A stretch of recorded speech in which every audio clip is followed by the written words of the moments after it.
जब बोलो आदि ब्रह्मा ऋषभ देव भगवान की जय।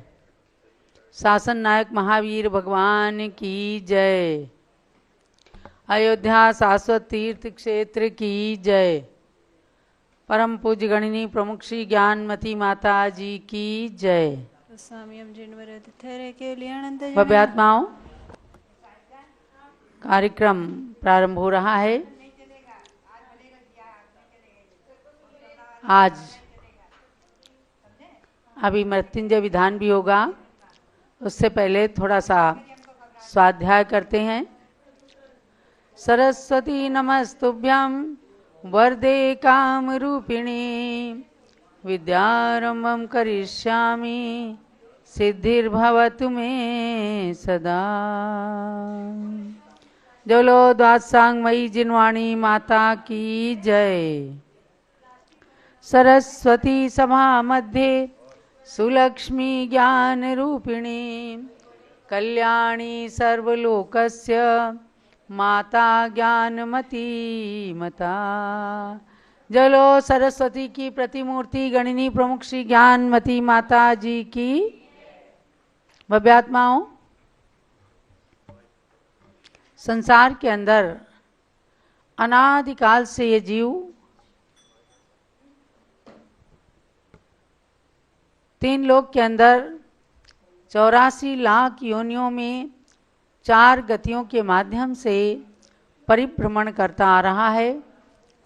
इसी की कहानी हमारे ग्रंथों में कही गई है कि अनंतानंत जीवों के मध्य हम सब भी वर्तमान में मनुष्य गति को पा करके अपना अपना जीवन अपने तरीके से जी रहे हैं और अब उसका मूल्यांकन करते हुए आगे हमें नरक तिर्यंच गति के निगोद के दुख ना भोगने पड़े, इसी बात पर विचार चल रहा है। 6 ढाला के माध्यम से आपने जाना कि जो देवगति संसार की सबसे सुखी गति मानी जाती है, वहाँ भी तीव्र मानसिक दुख भी हैं और उन मानसिक दुखों में जीते हुए जब वहाँ से निकलना पड़ता है, यानी देवता भी मृत्यु को प्राप्त होने लगते हैं, तो मिथ्यात्व कर्म के उदय के कारण वे बहुत ही दुखी होते हैं। लेकिन मृत्यु तो आती ही है आयु के समाप्त होने पर। वहाँ से निकलकर वे एक इंद्रिय स्थावर की पर्याय में भी जन्म धारण कर लेते हैं। अब इन सब गतियों में परिभ्रमण करने का जो कारण बताया, वह सबसे बड़ा कारण मिथ्यात्व है। मिथ्यात्व अर्थात अपना श्रद्धान उल्टा है और श्रद्धान को सच्चा बना लेना, ये सम्यक दर्शन है। दूसरी ढाल के अंदर मिथ्यात्व का वर्णन किया, ग्रहित मिथ्यात्व, अग्रहित मिथ्यात्व। इन सब को जानकर पुनः तृतीय ढाल में हम लोग आए, जहाँ आत्मा का हित सुख बताया और वह सुख निराकुलता में है। वह निराकुलता मोक्ष में ही होती है, इसलिए मोक्ष मार्ग में लगने की प्रेरणा हमारे ऋषियों ने, मुनियों ने, कवियों ने बताया है। हम तीसरी ढाल के अंदर 4थे नंबर के श्लोक में चल रहे हैं, जहाँ इनका कहने का तात्पर्य है कि सम्यक दर्शन कौन धारण कर सकता है।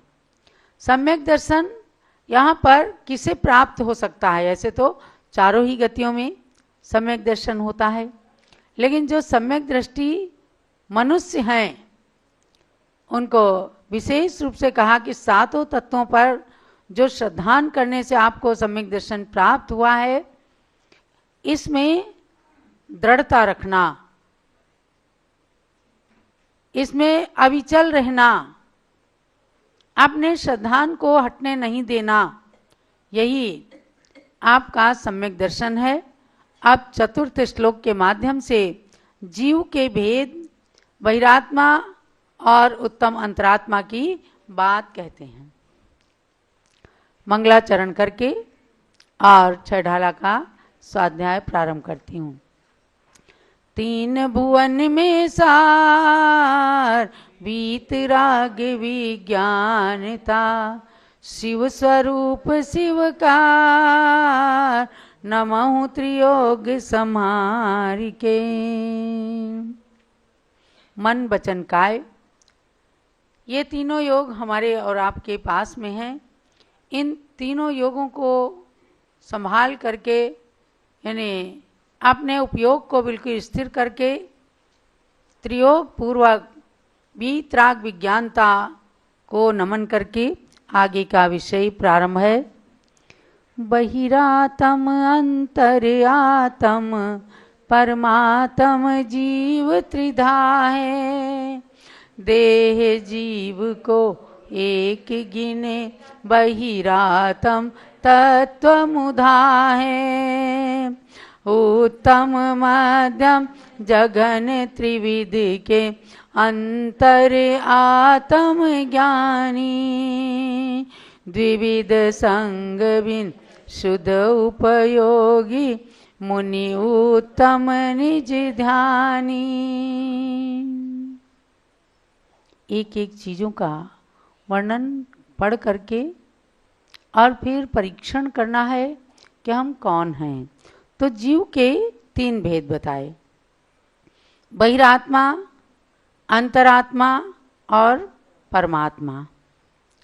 जीव माने आत्मा, आत्मा शब्द से संबोधित होने वाला जीव तत्व है। और जीव माने जिसके अंदर जानने देखने की शक्ति होती है, उसे कहते हैं जीव। उपयोगो लक्षणम, जीव का लक्षण बताया उपयोग, यानी जिनके अंदर ज्ञानोपयोग दर्शनोपयोग चाहे प्रकट रूप में है चाहे अप्रगट रूप में। एक इंद्रिय जीव के अंदर भी दोनों उपयोग हैं। कुमति कुछ शुद्ध ज्ञान के रूप में है ज्ञानोपयोग, अचक्षु दर्शन के रूप में है दर्शनोपयोग। एक इंद्रिय से लेकर तीन इंद्रिय तक इस प्रकार से, और चार इंद्रिय के जब चक्षु आ जाते हैं तो चक्षु और अचक्षु ये दोनों उपयोग हो जाते हैं। और पंचेंद्रिय जीव के भी ज्ञानोपयोग दर्शनोपयोग चक्षु और अचक्षु दोनों ही होते हैं। और अवधि दर्शन अवधिक ज्ञानियों के ही होता है, अवधिक ज्ञान के साथ ही अवधि दर्शन रहता है। तो कुल मिला करके आपको बताना ये है कि जीव शब्द जो है वह आत्मा नाम से संबोधित किया जाता है। और प्रत्येक शरीरधारी प्राणी के पास में ये जीव यानी आत्मा है, उसी के कारण हमारी सारी एक्टिविटीज चलती हैं। उस जीव के तीन भेद बताए, बहिरात्मा, अंतरात्मा और परमात्मा। अब बहिरात्मा किसे कहते हैं? देह जीव को एक गिने बहिरातम तत्व मुधा है, जो शरीर और आत्मा को एक मान लेते हैं। अज्ञानी जीवों को कहते हैं ना कि शरीर में दुख हुआ, हमारी आत्मा के अंदर दुख हुआ, तो जीव और शरीर को अलग अलग ना मान करके शरीर के दुख में दुखी और शरीर के सुख में आत्मा को भी सुखी मान लेते हैं। ये है लक्षण बहिरात्मा का। बहिरात्मा माने आत्मा से जो बाहर हैं, आत्मा से जो बाहर हैं। आत्मा से बाहर होना मतलब जो आत्मा की बातें नहीं जानते। आत्मा अजर अमर है, आत्मा अविनाशी है, पढ़ते हैं ना आप। तो ये निश्चय जानना कि आत्मा वास्तव में अजर अमर है, लेकिन संसार में रह करके शरीर को धारण कर किया है, इसलिए वह आत्मा संसारी आत्मा कहा जाता है। तो संसारी आत्मा में जो बहिरात्मा और अंतरात्मा पना है, तो बहिरात्मा को बताया कि वह जीव तत्व को असली रूप में नहीं जान पाते। तत्व माने क्या है? सार, तो जीव तत्व का सार यानी जीव तत्व का असली मतलब ही नहीं जानते हैं। हमारे सबके शरीर के अंदर जीव है ना? कोई ऐसा है कि जिसके अंदर आत्मा नाम की चीज नहीं है, जीव नहीं है? सबके अंदर है ना? सबके अंदर जीव है। अगर जीव ना हो तो हम बोल नहीं सकते, जान नहीं सकते, देख नहीं सकते। ये पहचान है कि जिसके अंदर जानने देखने की शक्ति है वह जीव है। और बहिरात्मा जीव क्या मानता है? शरीर के सुख में सुखी, शरीर के दुख में दुखी। तो जीव और अजीव को, शरीर और आत्मा को एक मान लेते हैं। ये बहिरात्मा, यानी बहिरात्मा माने यही गलत श्रद्धान है, यही मिथ्यात्व का लक्षण है।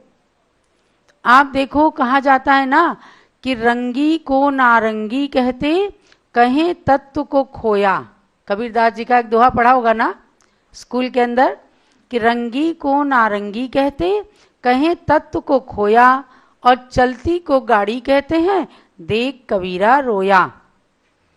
कबीरदास जी कहते हैं कि देखो संसार की ऐसी दशा है, जो रंगी हुई है बढ़िया ऑरेंज कलर, उसको कहते हैं नारंगी। नारंगी माने जो रंगी नहीं है, लेकिन जो रंगी है यानी रंग सहित कलरफुल है, उसको नारंगी कह देते हैं। और कहें तत्व को खोया, जो दूध का सार तत्व बचता है, यानी उसे आग में जो उसके औंट देते हैं और खोया बना लेते हैं, जो तत्व मिला दूध का तत्व, उसको कहते हैं खोया, माने खो गया। खोया माने खो गया। तो जो तत्व मिल गया, दूध इतना सारा था और खोया कितना, इतना सा बना, तो वो दूध का सार है ना, वो एक तत्व है, लेकिन उस तत्व को कह देते हैं खोया, खो गया, दूध खो गया, खोया मिल गया। तो कबीरदास जी कहते हैं ये संसार की दशा है कि जो तत्व है उसको खोया कह देते हैं, और चलती को गाड़ी कहते हैं।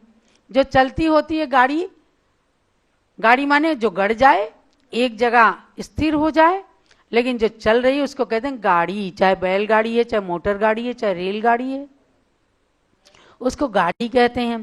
तो देख कबीरदास जी कहते हैं ये सब संसार की उल्टी उल्टी स्थिति देख करके मुझे रोना आ रहा है।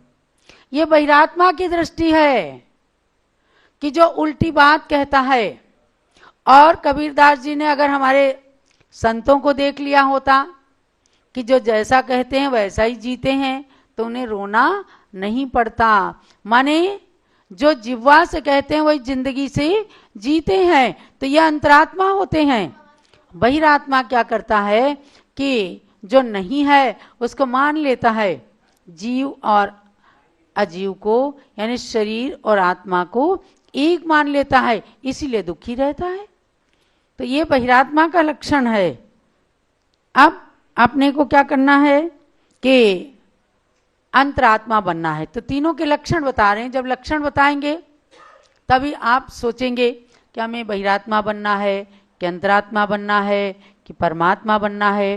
तो बहिरात्मा माने शरीर और आत्मा को एक नहीं। ऐसा नहीं है कि शरीर को दुख हुआ है तो आत्मा में दुख नहीं होता है, लेकिन ये मानना है कि हमारा शरीर अलग है और आत्मा अलग है। चूंकि कर्म बंध के साथ हमने शरीर को धारण किया है, जीवात्मा हमारे अंदर है, तो उसके सुख में सुख, दुख में दुख होता है। लेकिन इस बात को जान ले जब कि वास्तव में दुख शरीर को है, कष्ट शरीर में आया है, आत्मा में नहीं आया है, तब समझो अंतरात्मा है। तो बहिरात्मा का लक्षण बता दिया। उसके बाद कहते हैं अंतरात्मा के तीन भेद हैं, उत्तम अंतरात्मा, मध्यम अंतरात्मा और जघन्य अंतरात्मा। उत्तम, मध्यम, जघन त्रिविध के अंतर आत्म ज्ञानी, द्विविध संग बिन शुद्ध उपयोगी, मुनि उत्तम निज ध्यानी। तो कहते हैं कि अंतरात्मा मतलब जो भेद विज्ञान को जानते हैं, जो भेद करके आत्मा और शरीर को अलग अलग समझते हैं, आत्मा और शरीर को पर अलग अलग मान करके सुख को अलग, दुख को अलग आत्मा से मानते हैं और सारे पदार्थों को, मकान, स्त्री, पुत्र, धन, धान्य, इन सब में रहते हुए भी जानते हैं कि ये हमारे नहीं है। अगर हमारे होते तो हमें मृत्यु के साथ मिल जाते, हमारे साथ चले जाते, लेकिन नहीं है। रहते हुए भी ऐसी श्रद्धा करना। भरत चक्रवर्ती का क्या था? भरत चक्रवर्ती पूरे 6 खंड के राज्य में रहते थे, लेकिन अंतरात्मा थे। वे जानते थे कि मुझे पूर्व जन्म के पुण्य के योग से चक्रवर्ती की संपत्ति मिली है और ये भी मेरे साथ में जाने वाली नहीं है। बस यही जान लेना, यही अंतरात्मा। ये थोड़ी है कि अंतरात्मा बस खाली मुनि बन जाते हैं, साधु ही बन जाते हैं। श्रद्धान अपना अटल रखना। जब अटल श्रद्धान रखते हैं तो देखो, आपने कोई चीज चोरी चली जाती है, कोई कष्ट पहुंचता है तो दुख होता है, लेकिन उसके बाद यही कहते हैं मेरा नहीं था इसलिए चला गया, मेरा होता तो न जाता। तो कहीं तो भेद विज्ञान हुआ, मेरा नहीं था ये भेद विज्ञान हुआ, और यही भेद विज्ञान अंतरात्मा के लक्षण को बताता है। और परमात्मा कौन है?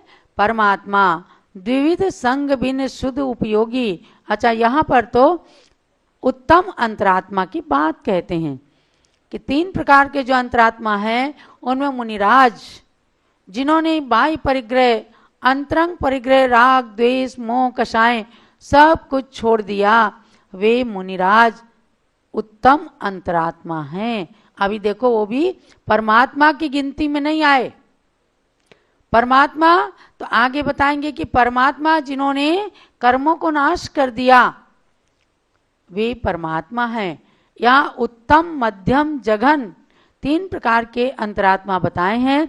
उत्तम अंतरात्मा उन मुनियों को बताया कि जो शुद्ध उपयोग में लीन होकर के और सारे परिग्रह का त्याग करके केवल अपनी आत्मा में लीन होकर के और ध्यान करते हैं, शरीर आदि को पर समझ लेते हैं, वे अंतरात्मा उत्तम अंतरात्मा होते हैं।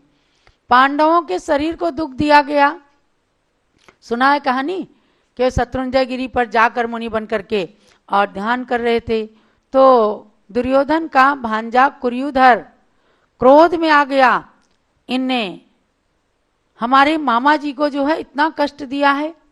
तो उसने लोहे की तमाम आभूषण तपा तपा करके अग्नि में जला जला करके उनके हाथों में, मस्तक पर मुकुट पहना दिया। बोले लो अब तुम मुकुट पहनो, कैसे राज्य करोगे। वे मुनि तो अपने कर्मों को काटने के लिए खड़े ही थे ध्यान में, लेकिन उनके ऊपर उपसर्ग किया। उस समय उन्होंने अपने शरीर को भी पर समझ लिया, तो वे उत्कृष्ट अंतरात्मा थे, परमात्मा बनने की ओर अग्रसर थे। और अगर बहिरात्मा होते तो सब जल्दी जल्दी भाग जाते, उससे भी बदला लेने लगते और उसके ऊपर और ज्यादा अग्नि बरसाने लगते। तो ऐसा नहीं है। जो इस चीज को नहीं जानते, आज जो सामाजिक संघर्ष देश के नाम पर, भाषा के नाम पर, जाति के नाम पर झगड़ा करते हैं, तो क्या वे आत्मा के तत्व को नहीं समझ पाते और केवल बाहर में लड़ते रहते हैं। ये बहिरात्मा का लक्षण बताया। और ऐसे मुनिराज जो कर्मों से लड़ते हैं, वे उत्तम अंतरात्मा कहे जाते हैं। इस प्रकार से अपने को आगे मध्यम, जघन्य अंतरात्मा और परमात्मा का लक्षण जानना है। इन बातों से हमें बहिरात्म तत्व की ओर से विमुख होकर के अंतरात्मा बनने की ओर चलना है आगे। और आज का स्वाध्याय यहीं पर समापन करके अभी मृत्युंजय विधान होगा, जो संकट निवारक है। पूज्य माता ही लगातार 4-5 दिनों से जब से